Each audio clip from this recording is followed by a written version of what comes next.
I remember I had this client, funny guy. He was 49 years old, 5'1", 315 pounds, and used to argue with me almost every day.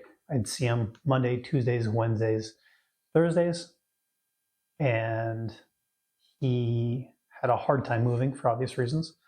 But he'd argue with me about like the best exercises, what's the best food, and what's the best thing to do to lose weight. He'd sit at home watching The Biggest Loser. This is back years ago, watching The Biggest Loser while eating. Of course, he would tell me about the irony. He's like, but I'd be crying with them, they really wanted this. And I'd tease him a little bit because of the idea of like, he knew he was defeating the purpose at which he was trying to achieve something. He's completely defeating it by eating nonsensical food. But I remember when I left, because I didn't want to be a personal trainer anymore. I wanted to change career paths. And I remember when I left, it was like 4 months later, I guess. Another trainer called me up, someone that took over training this guy. He called me up and he said, just so you know, so-and-so passed away, heart attack.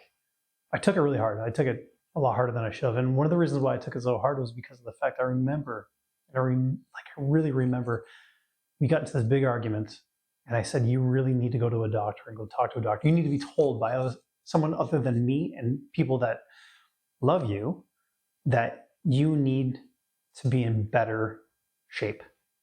And he said, okay. And he went to go talk to a doctor.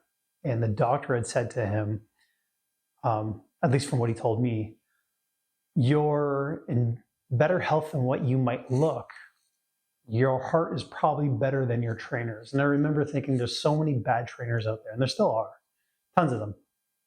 They're barely in shape themselves. They barely take care of themselves. They drink, do steroids, whatever it is that they're doing. I know that there's a ton of them in bad shape. The doctor probably meant it to be able to give them a little bit of confidence. But instead, he took that as, I really don't need to work harder than I have to. And that bothered me something terrible. And when I got the call that he died from a heart attack, I took that really hard.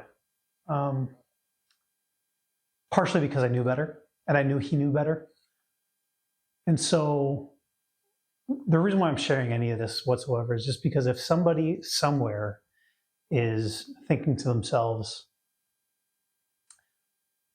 I need to get in shape, or maybe I'm not as in bad shape as what I might think, and other people around you know